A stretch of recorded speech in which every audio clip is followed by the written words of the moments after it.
Hey everybody, Lawrence here for the Batman Statue Collector channel and Chris to do a quick review on the new Tweeterhead 1/5 scale Skeletor Maquette. So, right off the bat, just call it out there, I love Tweeterhead's products.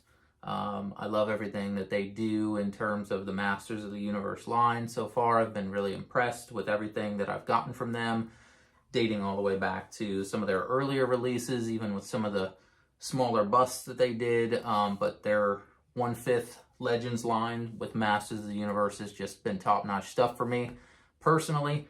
And this piece is absolutely no exception. The Skeletor is amazing. When you look at him as sort of an update compared to the 2015 release of the Sideshow Skeletor 1/5 scale. I think that they're two very distinct and separate pieces, even though there's a lot of the elements that are similar in terms of their armor and their appearance and some of those types of things. So for me, this is another home run. You can give it whatever scale out of 10 that you want to give it. For me, it's absolutely a 10 out of 10. That's my personal opinion. There may be others out there that think differently, and that's perfectly fine, but for me, it's awesome. So just looking at this head to toe, a lot of people thought it was much larger than the original Sideshow version that was done several years ago. Proportion-wise, like the size of legs and arms and torsos and everything like that, it matches actually extremely well. So I really don't think that that's the case. What I will say is this is a more muscular version of Skeletor. His arms have more musculature. His body has more musculature. I know Chris and I talked about pro wrestling on the channel a little bit, as we're both pro wrestling fans. I would liken it to, if you're a pro wrestling fan, and when Randy Orton, for example, left and got back surgery, he was 245 pounds when he left. And when he came back from back surgery, he was 275 pounds. So that's kind of the difference if you want to compare the two statues in terms of their overall size of the character. That's the kind of comparison that I could give you. This Skeletor has 30 more pounds of muscle than the other Skeletor, if you will, from an anatomy standpoint. Otherwise, the proportions do seem the same. What makes this piece stand out so much more is the pose and the base. So those two things, talking to David Igo at Tweeterhead at PowerCon earlier this year, and even the year preceding that, had some discussions about the art direction of the Skeletor. He had mentioned when he worked at Sideshow, some of the art direction of the Skeletor that was released back then was really centered around being sort of a sneaky kind of mage, lurking in the shadows around a corner. And this one was meant to be an all-powerful sorcerer. So, that's the two differences of the interpretation of the characters, which lead this one with this more powerful pose, looking much bigger than its Sideshow counterpart, but again, kind of the same proportions. I'll get you guys some close-ups of everything here. One really important thing to note, some people have posted that they have struggled with the cape. The cape is heavy. It is a sculpted cape. That is an upgrade for me personally. I prefer sculpted capes over cloth capes, to each their own. But a lot of guys did have trouble with this, and even I had trouble with it at first trying to figure it out. So it's not intuitive, but you have to put the cape on Skeletor before you set Skeletor on the base, which is kind of the inverse of all the sculpted capes that we've ever had before, at least to my knowledge. But it does make a difference. Once you put it on Skeletor first, it slides in perfectly, and then the base actually supports the weight of the cape. It actually sits on top of the base in the back here. So it is important that if you get this piece, you're trying to put them together, make sure you put the cape on Skeletor first before putting him on the base. That is my only complaint with this statue. I think that that is not an intuitive thing, and I think Tweeterhead could have done a better job and could have given an instruction sheet indicating that. And I think even David and I might have talked about it, and I forgot myself. It's not something that you would expect. It's kind of a piece, you know, when you put on an arm, the arms are all separate, the portrait's separate. You know, you kind of think of the cape, the shoulder gauntlets and guards, they're all separate. You kind of think of the cape in the same vein. So it was not intuitive to put that on Skeletor first. And I think that is my biggest complaint. I do think Tweeterhead had an opportunity to do something a little bit different there, give the collectors some indication that that is an easier way to assemble the statue. So other than that, again, knocked out of the park. I'm gonna stop for a second and we'll be right back, get you guys some close-ups of everything from the base all the way up. Okay guys, we're back. I'm gonna get some close-ups for you of the new 1/5 scale Tweeterhead Skeletor Maquette. You can see here starting with his face. I think this is a really nice improvement, especially on the eyes from the previous version that was released. Those eyes are really, really menacing. I love the red on the background. They look kind of glassy or glossy. I know they're done really, really well. And then, of course, with Tweeterhead and their Motu line, you can expect all of the intricate detail in the pieces in terms of the armor. You can see on his leather skirt, as well as the greaves on his ankles and his calves. And then look at this base. As always, great detail on the base. The lava pool and the lava pouring out of the snake's mouths on both sides is a really cool touch. Definitely a more powerful pose than the original sideshow piece. Very cool. The sword, got a lot of cool detail in the sword. It's got some etching on the blade with some pattern in there and a skull on the hilt.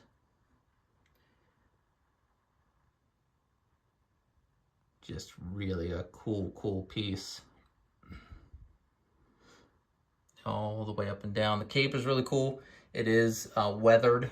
It's painted as if it has weathering on it. I don't know if the camera's going to pick that up well, but you can see the detail on the gauntlets and the shoulder guards and those pauldrons, to the detail on the back, some texturing on the cape, and again kind of all the way down. And as you get towards the bottom, you can see that weathering show up pretty well. Looks kind of dirty and weathered.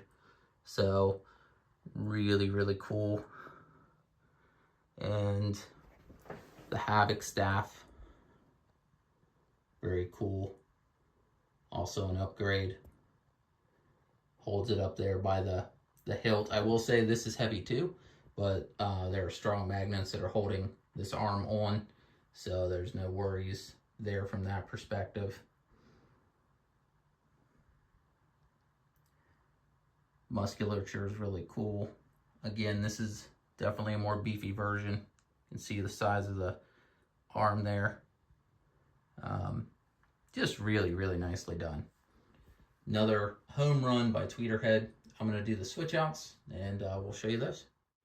All right, coming back with the switch outs. So if you don't want to display it with the power sword, he does have an arm hand that is open.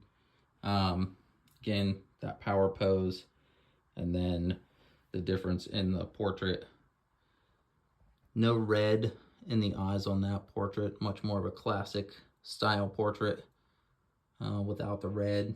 Matches more of the original action figure with the green kind of starting up top and then coalescing into yellow and having bits of green throughout. So really, really well done. I really like that portrait. It does give it a different look and feel, as that portrait is looking up versus the other one looking straight on. So that also makes it look more powerful. I'll get the sideshow one down and then kind of show those side by side as well. Okay, and here are the two side by side, the sideshow Skeletor and the Tweeterhead Skeletor. Maquette. Again, you know, it looks certainly a lot of the same similar elements. The one on the right, the new Tweeterhead one, like I said, probably 30, maybe even 45 pounds more muscle than the one on the left. The one on the left with Sideshow is much leaner in terms of his presentation and musculature. But again, the proportions are the same size. If you measured those straight legs are pretty much the same length. The arms, same length in terms of how they are, the head and everything. You know, they're all proportioned really well. It's just a difference in body style and, again, pose. With the original Sideshow Skeletor being much lower and sitting much lower on his base than the Tweeterhead Skeletor. The Tweeterhead Skeletor with the top of the staff is about 25 inches tall, maybe a shade smaller than that. And this one here is only about 19 and a half, 20 inches, somewhere around there. So, yep, definitely a big difference in terms of the size of the piece, but the proportions are still along that 1/5 scale line. I mean, maybe a few centimeters here or there, or parts of an inch, but nothing that's going to cause any alarm with the size of it.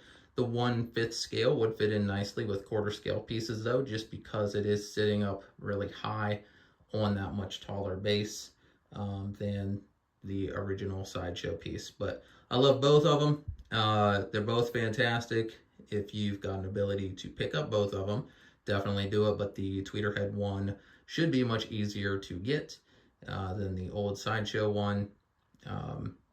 You can see even the staff head is much larger on the new one.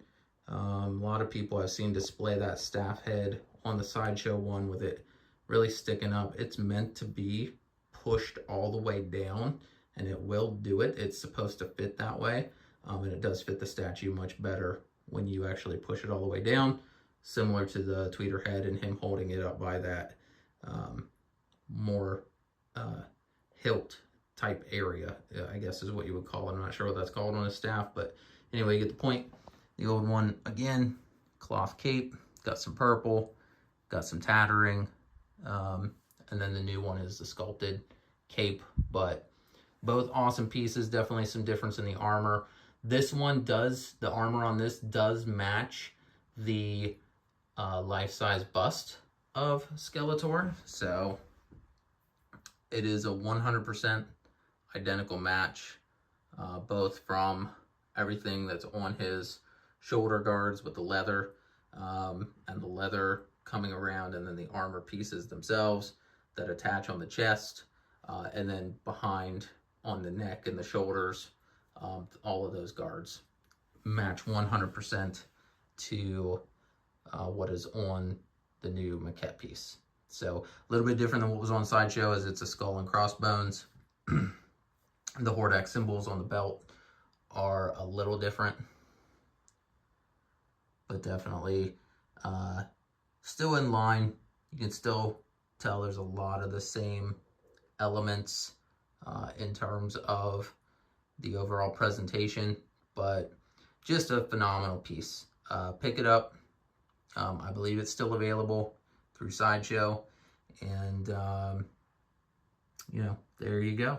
That's the comparison between the two. Both amazing pieces for any collection. Hey guys, thank you so very much for watching today, and if you're new here, please hit the subscribe button right here on the screen and check out these two awesome videos. I think you're going to love them. And also please join us on social media: Facebook, Twitter, Instagram, and TikTok. I would love to have you join in all the fun. Thank you guys so very much for watching. See you in the Batcave.